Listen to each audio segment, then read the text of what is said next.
Vitry-le-François est dans le Grand Est. C'est la seule région de France à perdre des habitants. Le département de la Marne perd des habitants et la ville perd des habitants. On est en phase de stabilisation, mais on a été une ville de la croissance et aujourd'hui la désindustrialisation produit ses effets délétères. La première chose que cela m'inspire, c'est la constitution d'un service public de la petite enfance.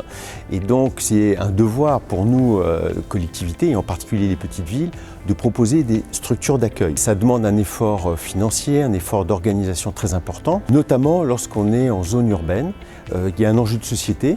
Il faut pouvoir accueillir dans de bonnes conditions les enfants et permettre aux deux conjoints de faire le choix de travailler. C'est un vrai sujet aussi d'égalité entre femmes et hommes. À Saint-Maurice, par exemple, ville de 15 000 habitants, proche de Paris, eh bien, le premier poste de dépenses budgétaires, c'est le secteur de la petite enfance.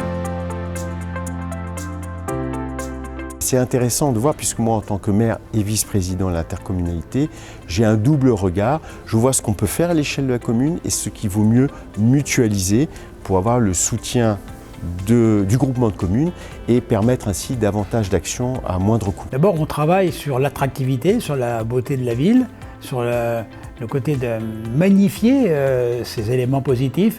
Et puis on travaille beaucoup sur le logement, parce que 60% de logements locatifs, ça veut dire qu'on a un parc qui doit être attractif. Et pour qu'un parcours résidentiel se fasse, il faut ouvrir le logement, il faut qu'on puisse accéder à la propriété, il faut qu'on puisse rénover les propriétés anciennes, et il faut aussi qu'on soit extrêmement actif au niveau du renouvellement du parc locatif.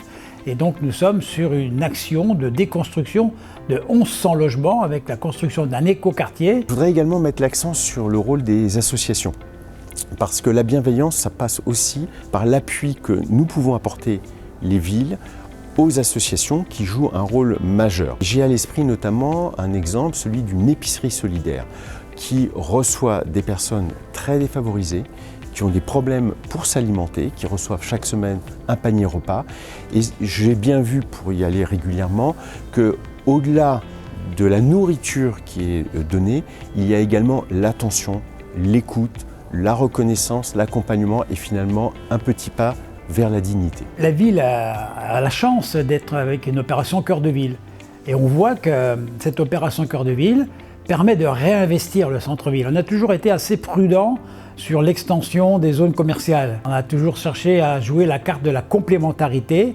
Et aujourd'hui, 3 ans après le lancement de l'opération Cœur de Ville, eh bien, on est en dessous des taux de vacances nationales, on est à moins de 7% de vacances, donc on est dans le renouvellement, on est dans une action qui redonne de la vie à la ville et de l'attractivité au cœur avec l'animation qui va avec. Par exemple, au moment de Noël, on fait un truc assez extraordinaire, la ville est très très belle et ça effectivement a un impact certain sur l'activité générale de la ville et son image.